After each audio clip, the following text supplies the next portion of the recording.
Ikhwan dan akhwat yang dirahmati oleh Allah Subhanahu wa Ta'ala, Assalamualaikum warahmatullahi wabarakatuh. Inilah kunjungan Irena Center dan Indonesian Commercial Jockey melalui berbagai media di seluruh Indonesia dalam acara Membangun Peradaban Islam dengan siaran radio di Indonesia. Assalamualaikum warahmatullahi wabarakatuh.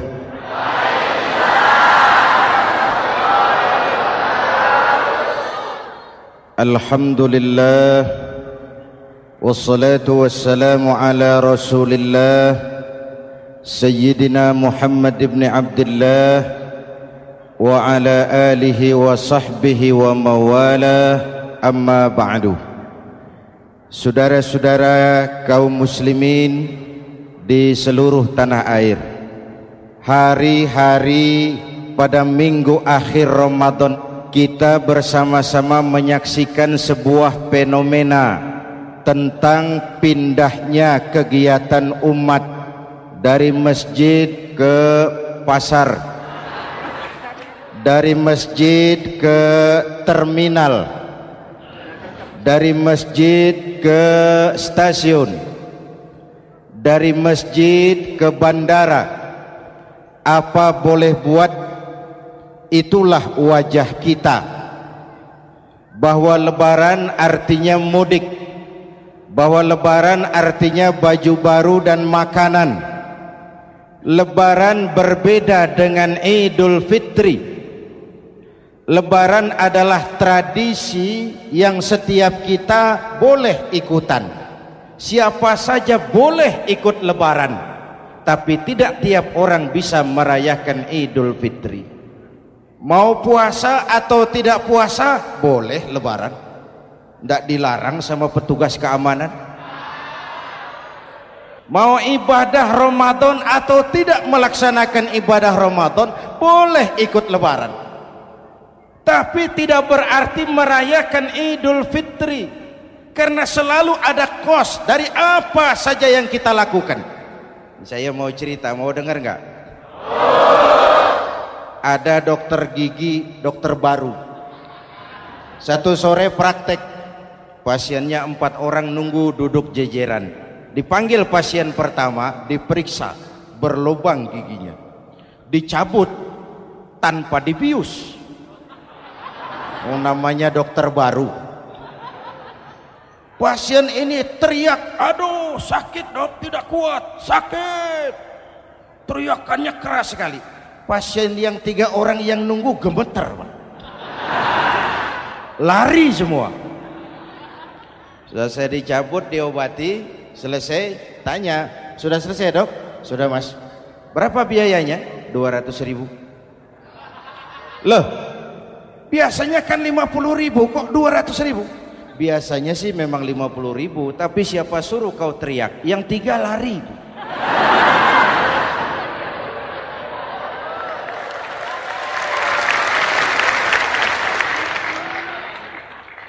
Cerita pendek ini ingin berpesan kepada kita, selalu ada ongkos yang harus kita bayar dari apa saja yang kita lakukan.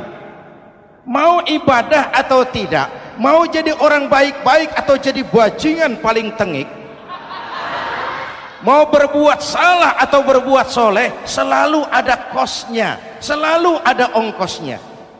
Kita bicara kembali kepada fitrah, Idul Fitri. Bagaimana caranya? Pertama saya ingin mengutip bagian pendek dari ayat 185 Al-Baqarah. Walitukmilul iddata walitukabbirullaha ala ma hadakum wala'allakum tashkurun. Ada 4 hal dari cuplikan ayat pendek ini. Pertama, walitukmilul iddata, hendaknya engkau sempurnakan jumlah bilangan hari puasamu. Berpuasa sebulan penuh. Sebulan penuh itu bisa 29, bisa 30. Pak, kalau beda pendapat bagaimana? Ada yang lebaran tanggal 5, ada yang lebaran tanggal 6. Hadirin, bagi yang punya kemampuan berijtihad silahkan melakukan ru'yatul hilal. Bagi yang tidak, lebih aman ikut pesan Nabi. Apa pesan Nabi? Fa iza ikhtalaftum fa alaikum bis-sawadil a'zam ma'al haqqi wa ahlihi. Kalau kamu berbeda pendapat, ikut golongan terbanyak yang benar dan ahlinya. Jadi walaupun banyak, kalau tidak benar dan bukan ahlinya, tidak usah ikutin. Banyak, benar dan ahlinya. Contoh, 100 insinyur berbeda pendapat dengan 10 kiai tentang doa kunut. Yang diikuti pasti 10 kiai, bukan 100 insinyur. Betul? Atau sebaliknya, 10 insinyur berbeda dengan 100 kiai tentang konstruksi jembatan. Yang diikuti tentu 10 insinyur, benar dan ahlinya. Maka yang paling aman, kita punya departemen agama. Departemen agama punya ahli dari MUI, dari Nahdlatul Ulama, dari Muhammadiyah, dari Al-Wasliyah, dari Syarikat Islam, dikumpulkan melakukan ru'yatul hilal. Yang paling aman, dengeri saja pengumuman departemen agama.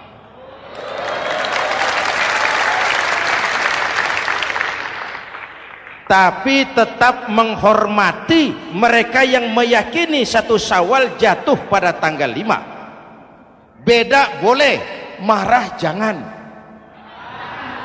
Jelas? Saudara boleh suka tempe, tapi jangan menghina orang yang tidak suka tempe. Saudara boleh senang tahu, tapi jangan ngenyek karo wong yang senang tahu. Hadirin yang saya hormati, walitukmilul iddata. Kalau mau kembali kepada fitrah, sempurnakan jumlah bilangan hari puasamu. Makna sempurnakan di sini 2, sempurnakan 1 bulan penuh dan sempurnakan semangat puasamu. Walaupun Ramadan berakhir, puasa jangan selesai. Kenapa? Tangan kita masih tetap terus puasa dari mengambil yang bukan milik kita. Lidah kita walaupun Ramadan sudah selesai tetap berpuasa dari memfitnah dan menggunjing orang lain. Kaki kita walaupun Ramadan sudah selesai tetap puasa dari berjalan ke tempat yang tidak baik. Perut kita tetap berpuasa dari kemasukan barang-barang yang haram. Sempurnakan semangat puasamu.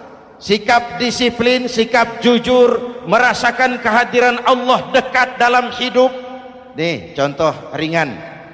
Tadi waktu asar dan zuhur, saudara sholat apa tidak? Sholat. Waktu sebelum sholat kan berwudu. Ketika berwudu kan berkemur. Umpama waktu berkemur itu saudara korupsi, sedikit saja airnya saudara minum, saya yakin jangankan petugas keamanan, teman wudhu sebelah pun tidak akan tahu kalau waktu berkemur saudara korupsi. Kalau selesai Ramadan ini diterjemahkan, insya Allah negara kita bersih, berkurang korupsinya. Hadirin yang saya cintai, saya kembali kepada pesan Al-Baqarah 185 tadi. Walitukmilul iddata, sempurnakan jumlah bilangan hari puasamu. Puasa sebulan penuh dan kemudian lanjutkan semangat Ramadan. Disiplin, merasakan diri di bawah pengawasan Allah. Sekarang ini Allah ditekan. Kita iman dalam ucapan tapi sekuler dalam perbuatan. Tuhan cuma ada di masjid, di kantor Tuhan hilang, maka korupsi merajalela. Tuhan cuma ada di masjid, di pasar Tuhan hilang, maka timbangan tetap curang. Iman dalam ucapan tapi sekuler dalam perbuatan. Kalau jiwa dan semangat Ramadan kita bisa terapkan, insya Allah korupsi akan berkurang. Sekarang kan kita prihatin, yang tadinya teriak-teriak wong cilik malah ribut rumah mewah. Yang tadinya teriak-teriak rakyat kecil sekarang malah ribut soal villa 5 miliar. Ini kan menyedihkan, memilukan dan memalukan. Tidak punya sense of crisis. Nah, saya juga nggak tahu apa itu. Udah dengerin aja, kenapa sih? Usil bener. Padahal ekonomi kita masih terpuruk. Lapangan kerja sulit. Jumlah pengangguran rata-rata 2 juta orang per tahun. Lapangan kerja baru sulit terbuka karena investor, jangankan yang dari luar mau masuk, yang di dalam siap-siap keluar. Terakhir kita dengar Sony, pabrik elektronik besar, mau cabut lagi, pindah invest ke Taiwan, menyusul pabrik silet yang di Ciputat itu. Ketika ditanya apa investasi di Cina lebih murah, tidak, dia bilang lebih mahal, cuma lebih pasti. Di Indonesia murah, cuma mejanya kebanyakan. Biaya siluman, namanya siluman nggak karu-karuan. Keluar uang banyak, urusan tidak pasti, capek. Disahkan undang-undang penyiaran yang justru ditolak oleh masyarakat penyiar sendiri. Industri penyiaran bakal kolaps. Karena sekarang ini boro-boro mereka industri televisi mau break even point, mau pulang modal, dengan ke depan bisa bangkrut. Akibatnya bisa kita pastikan, jumlah pengangguran makin bertambah. Hadirin yang saya hormati, kita memang setuju jangan terlalu mengadopsi siaran-siaran televisi dari luar. Kita harus punya filter, tapi pada sisi yang sama kita juga harus memperhatikan lapangan kerja buat rakyat kita ini. Walitukmilul iddata, sempurnakan jumlah bilangan hari puasamu. Kalau jumlah hari puasa sudah sempurna, tuntunan yang kedua dari Al-Quran, walitukabbirullah, hendaknya engkau agungkan nama Tuhanmu. Takbiran. Takbiran itu bisa sendiri, bisa berjamaah, bisa di rumah, bisa di masjid, bisa di surau, bisa dengan pawai keliling, asal dilaksanakan dengan tertib dan tidak mengganggu lalu lintas umum. Prakteknya yang terjadi, pawai keliling itu mengganggu ketertiban umum, perang petasan, mengganggu lalu lintas. Terjadi macam, ada yang takbiran bawa bendera partai. Innalillahi wa inna ilaihi rajiun. Ini takbir politik. Hadirin yang saya hormati, kalimat takbir dalam kondisi kita, saya ingatkan kepada satu ungkapan Bung Tomo. Bung Tomo, pelaku sejarah, tokoh 10 November yang dikenal sebagai Hari Pahlawan, dalam satu pidatonya saya ingat pernah berkata, andai kata tidak ada kalimat takbir, ini ungkapan Bung Tomo, andai kata tidak ada kalimat takbir, saya tidak tahu dengan apa saya harus menggerakkan putra-putra terbaik bangsa untuk bangkit berjuang melawan penjajah.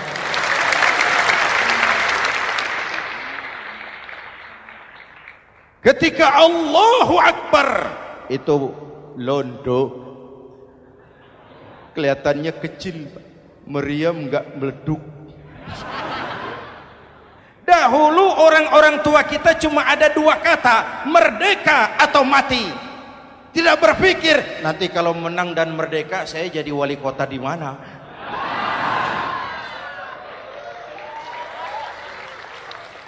Kalimat takbir, bangsa ini harus bangkit dari keterpurukan.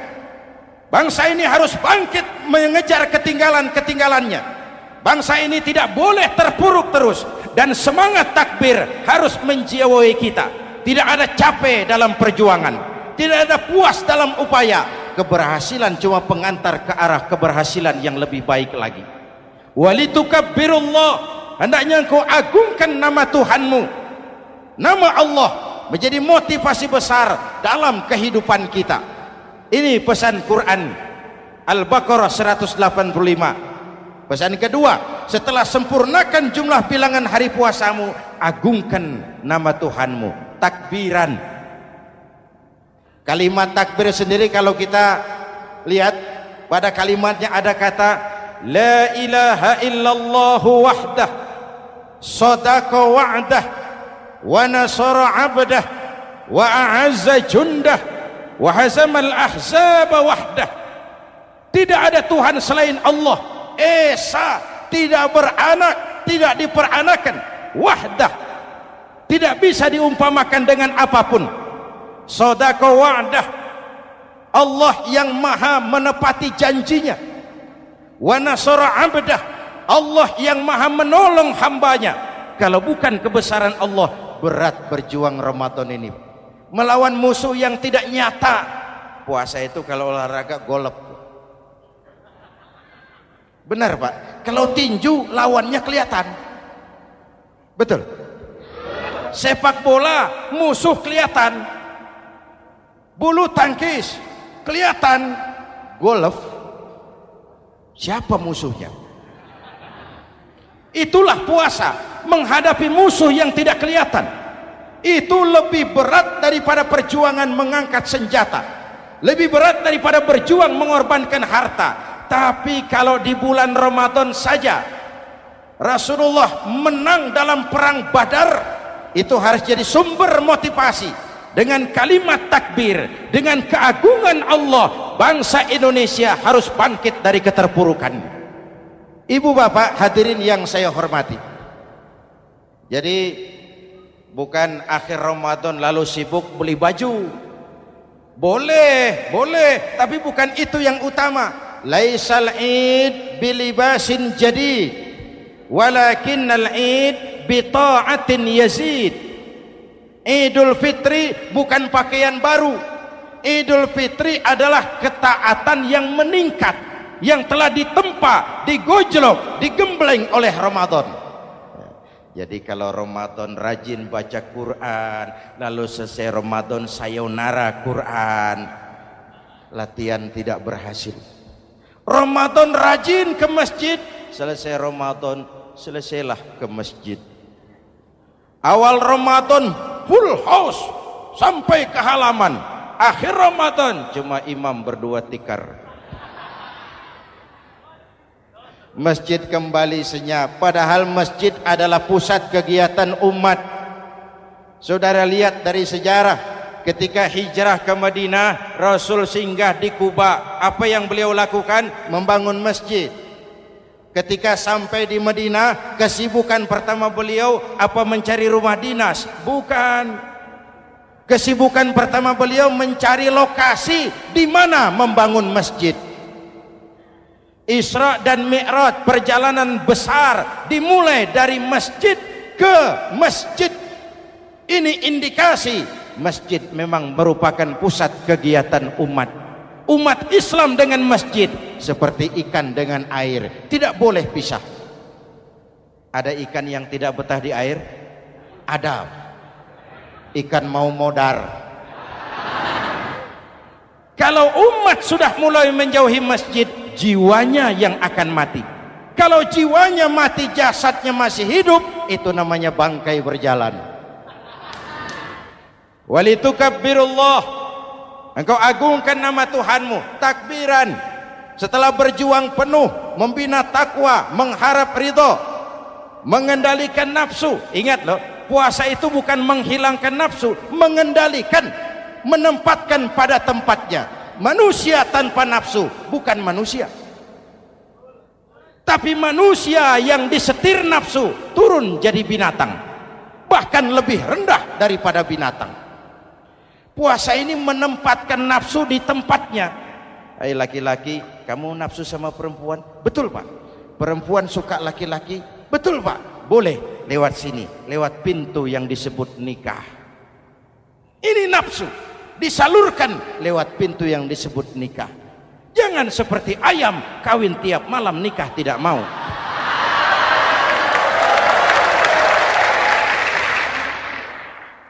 Hai manusia, nafsu kepada materi, kepengen kaya? Iya Pak, boleh. Usaha yang halal, jual beli yang halal. Wa ahallallahu al-bai'a wa harrama riba. Allah halalkan jual beli. Jangan ingin kaya lalu makan renten, ingin kaya lalu korupsi, ingin kaya lalu buka peternakan tuyul. Manusia ingin berkuasa, boleh, tapi tetap punya etika dan moral. Jangan ingin berkuasa lalu fitnah, ingin berkuasa lalu mengadu domba orang, ingin berkuasa lalu menghalalkan segala cara. Puasa menempatkan nafsu pada tempatnya. Manusia yang dikendalikan nafsu lebih puas daripada binatang. Saya punya ungkapan lama, sebuas-buasnya kerbau makanannya tetap rumput.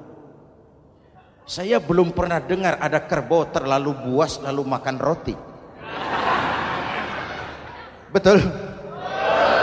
Tapi manusia kalau sudah dikendalikan nafsu, manusia bukan cuma makan nasi, aspal, semen, kertas, minumnya solar, jauh lebih buas daripada binatang. Inilah puasa, arep nguwong kewong, agar manusia itu jadi dirinya, fitrahnya, jangan dikendalikan oleh nafsu. Kita ini sudah diciptakan fi ahsani taqwim. Masya Allah. Presented by The Integral CJ's Management.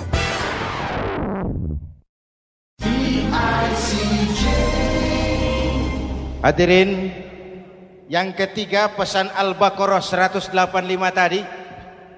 Setelah sempurna jumlah bilangan hari puasa, lalu mengumandangkan takbir, membayar zakat fitrah. Kenapa itu kita lakukan? Mengagungkan nama Allah, ala ma hadakum. Agungkan nama Allah yang telah memberikan hidayahnya kepadamu. Masya Allah nih, hidayah, kita bersyukur.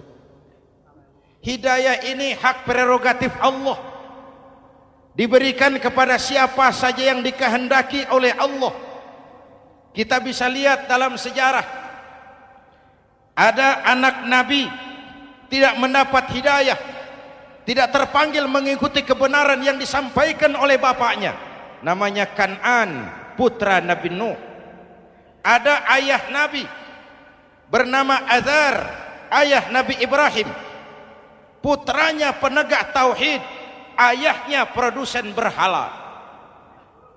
Ada istri Nabi, istrinya Nabi Lut, tidak mendapat hidayah, tidak terpanggil mengikuti kebenaran.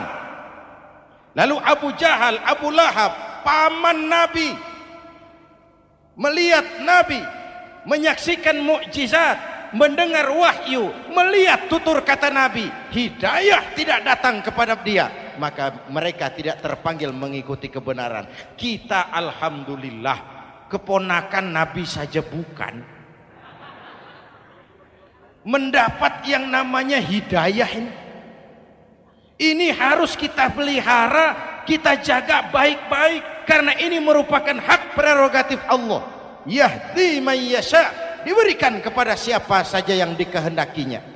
Hadirin, sembari kita mengambil pelajaran tentang Kan'an yang tidak dapat, putra Nabi Nuh.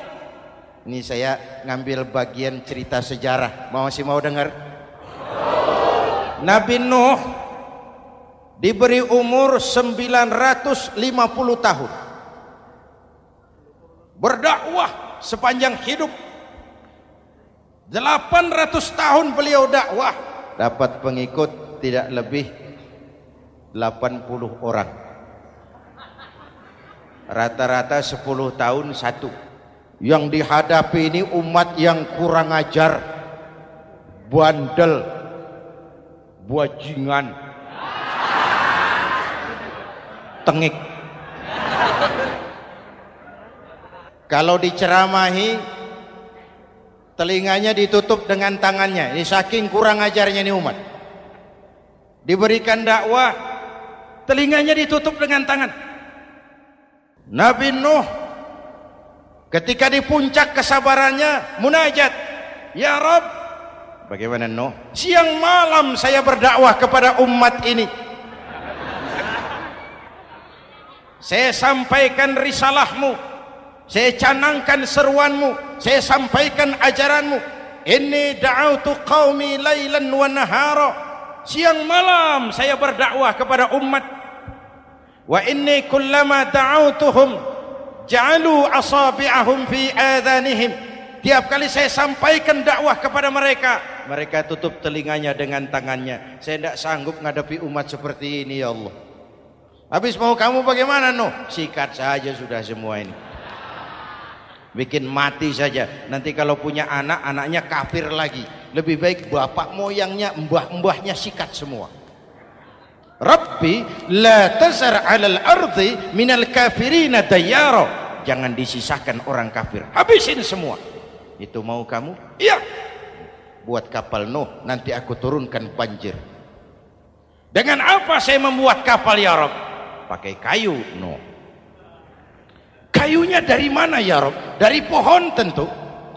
Pohonnya belum ada ya Rabb. Tanam dulu Nuh. Membuat kapal kayunya nanam pohon dulu. Apa artinya? Perjuangan bukan simsalabim abragedabra. Perjuangan bukan makan lombok, ini hari dimakan, ini hari pedas. Perjuangan itu proses.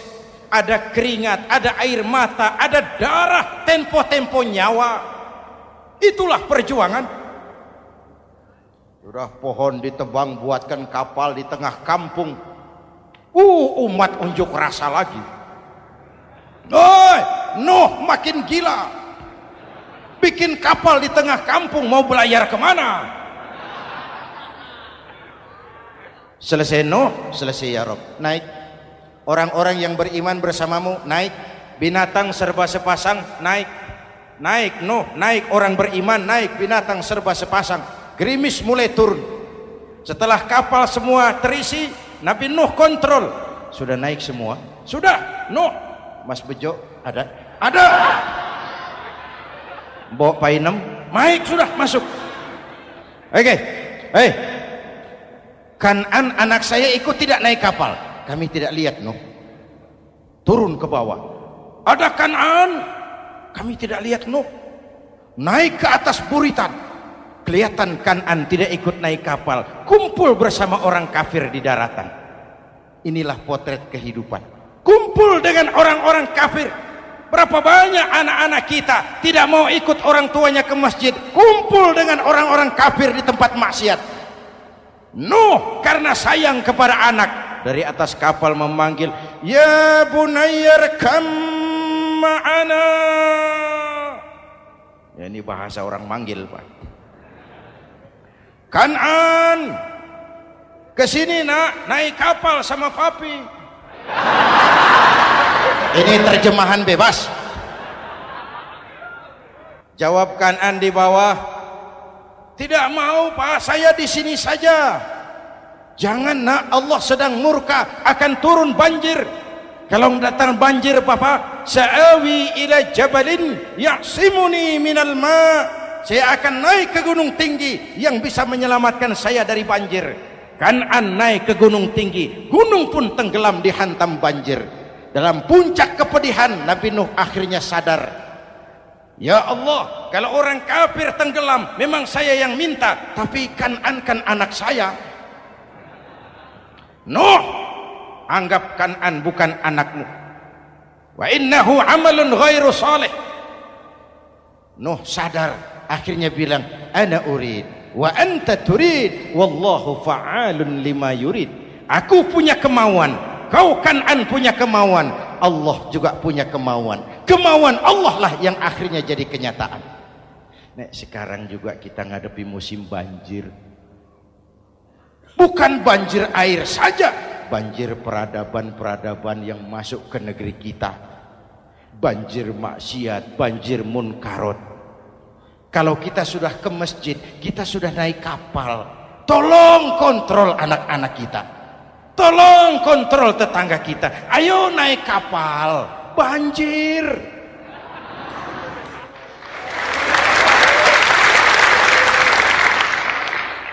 Ditutup ayat ini dengan wala'allakum tashkurun.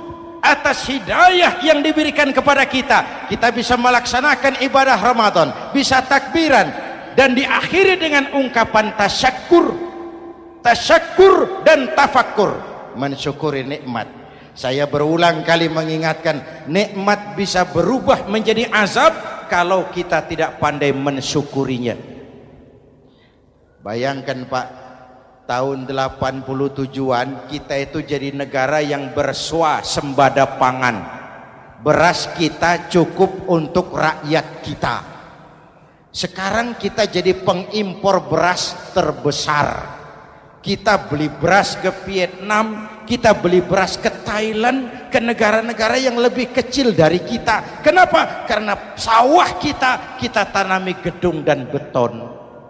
La in syakartum la azidannakum wa la in kafartum inna adzabi lasyadid.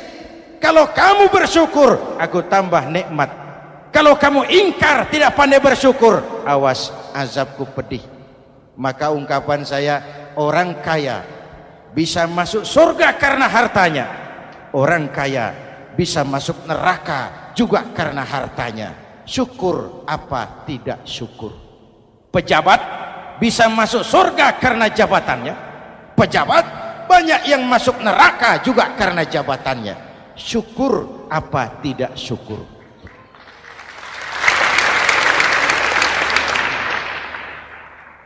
Orang alim, kiai bisa masuk surga karena ilmunya. Orang alim pun bisa masuk neraka lebih dulu dari penyembah berhala juga karena ilmunya. Syukur apa tidak syukur? Kasih jabatan sebagai pemimpin lalu menyadari sayyidul qaumi khadimuhum. Pemimpin suatu umat adalah pelayan bagi umat itu. Pelayan harus melayani, bukan minta dilayani. Selama ini kita memandang jabatan itu jalan pintas menuju kaya.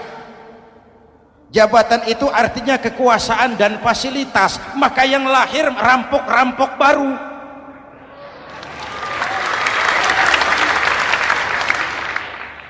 Jabatan adalah alat untuk pengabdian di tengah rakyat yang sedang susah, di tengah negara yang sedang terpuruk.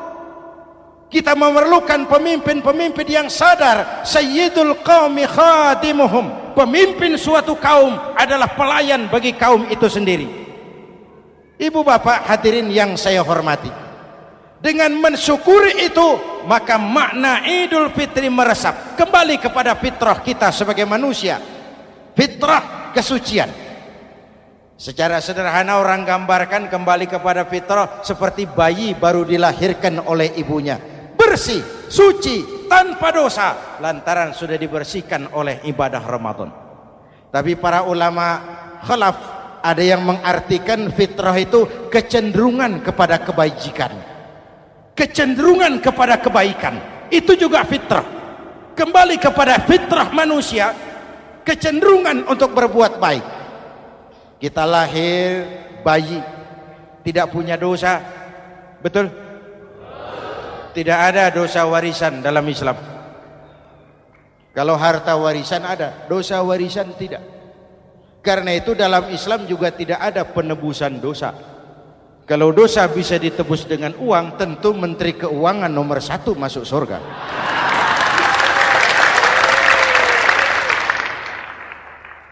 Dosa dalam Islam ditebus dengan taubat, langsung kepada Allah, sonder calo. Hadirin yang saya hormati, kembali kepada fitrah seperti bayi baru dilahirkan oleh ibunya, bersih, tidak punya dosa kepada Allah lantaran sudah dibersihkan oleh ibadah Ramadan. Soalnya kemudian kita kan tidak hanya bersalah kepada Allah, kita ini juga bergaul dengan sesama manusia, betul? Sebuah hadis, sahabat ditanya oleh Rasul, atadruna manil muflis? Saudara-saudara, tahu kamu siapa orang yang bangkrut? Oh Rasul, orang bangkrut yang tidak punya uang, orang bangkrut yang tidak punya harta. Salah kata Rasul. Innal muflisa min ummati, yang bangkrut dari golongan umatku, yang besok di hari kiamat datang menghadap Allah dengan membawa pahala solat, membawa pahala zakat, membawa pahala haji, membawa pahala sedekah pada satu pihak. Sementara pada sisi yang lain sebelah kiri, orang ini juga datang membawa kesalahan karena pernah mencaci maki orang, pernah memfitnah orang, pernah memakan harta orang dengan cara yang zalim. Satu sisi bawa kebajikan, sisi lain bawa kesalahan. Kalau ini yang terjadi, bagaimana nasib kita? Kata Nabi, Tuhan, ini pahala solat saya, ini solat yang wajib, ini yang sunnah, rawatibnya, nawafilnya. Datang orang, sebentar Tuhan, apa?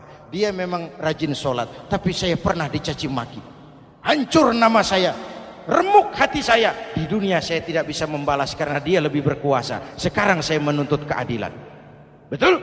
Iya Tuhan. Sini pahala solatmu, kasih orang yang kau caci maki. Tuhan, ini pahala puasa saya, yang wajib Ramadannya, sunnah 6 hari Syawalnya, Senin Kemisnya. Ini Tuhan. Datang lagi, sebentar Tuhan. Kenapa? Dia memang rajin puasa, tapi saya pernah difitnah tanpa benar, dicorengkan arang ke dahi, hancur nama saya karenanya. Saya menuntut keadilan karena di dunia waktu itu cuma banyak pengadilan, tapi tidak ada keadilan. Benar? Benar. Ini pahala solatmu, kasih orang yang kau fitnah.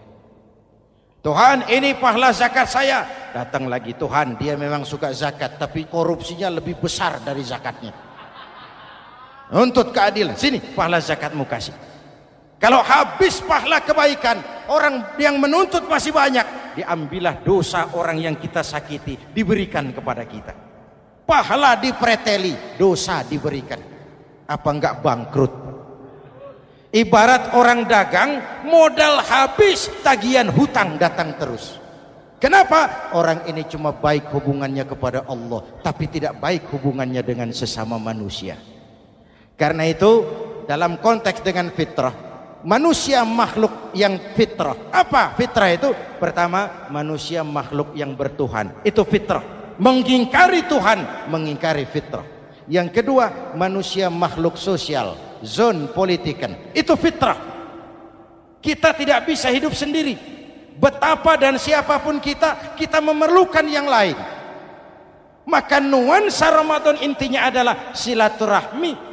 Nuansa Idul Fitri silaturahmi antar sesama kita. Ada baiknya saya ingatkan lagi sebuah hadis. Masih mau dengar? Selesai sholat Id, sahabat mendengar Rasul mengucapkan amin 3 kali. Amin, amin, amin. Ya Rasul, ada apa? Tadi turun Jibril selesai sholat, mau berdoa. Muhammad, aku mau mohon kepada Allah, mau kau aminkan? Silahkan Jibril. Jibril doa, Rasul amin. Doanya 3 macam permohonan, maka Rasul 3 kali mengucapkan amin. Kalau sudah Jibril yang doa, Rasul yang amin, apa ya doanya ditolak? Apa isi doanya? Yang pertama, ya Allah, doa malaikat Jibril, hari ini 1 Syawal, waktu itu doanya, saya mohon kepadamu, jangan engkau terima puasa dan ibadahnya anak yang durhaka kepada ibu bapaknya. Rasul mengucapkan amin. Renungan buat kita. Itu sebabnya barangkali sesibuk-sibuk di Jakarta masih mau mudik nemui orang tua. Yang kedua, ya Rabb, saya mohon kepadamu, jangan engkau terima puasa dan ibadahnya istri yang durhaka kepada suaminya. Amin. Kedengaran Bu? Ada ibu-ibu tanya, Pak, kalau suami yang durhaka sama istrinya bagaimana? Hadisnya tidak menjelaskan itu, Bu.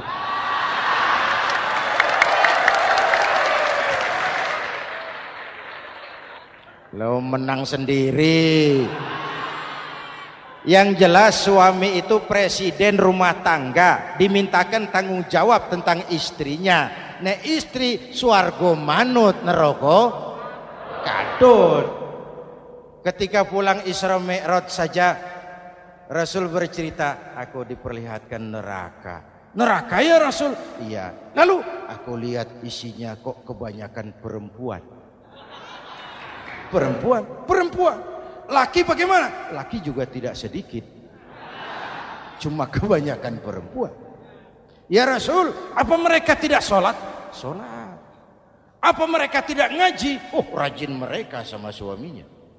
Kenapa banyak mereka di sana? Rasul senyum dan menjawab, hunna yakfurnal asir. Umumnya perempuan kurang bisa terima kasih sama suaminya.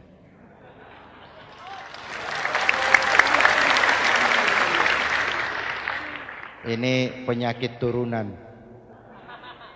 Oi, ngaku oi. Lalu yang ketiga, ya Allah, hari ini saya mohon kepadamu, jangan engkau terima puasa dan ibadahnya muslim yang tidak mau memaafkan sesama saudaranya muslim. Memaafkan lebih berat daripada meminta maaf, tapi memberi maaf lebih mulia daripada meminta maaf. Inilah nuansa mengembalikan semangat saling menghargai, saling mencintai, keutuhan, kerukunan, dan kedamaian. Sudah capek kita rakyat dengan konflik. Sudah capek kita dengan mengedepankan perbedaan dan bukan persamaan. Sudah waktunya kita berbeda tapi tetap bergandengan, tetap bersama menyongsong hari esok yang lebih baik. Mintalah ridho ibu bapak, suami kepada istri, istri kepada suami, dan memaafkan sesama saudara muslim sehingga kita benar-benar kembali kepada fitrah. Terima kasih dan mohon maaf, semoga ada manfaatnya. Usikum wa nafsi bitaqwallah. Wassalamualaikum warahmatullahi wabarakatuh.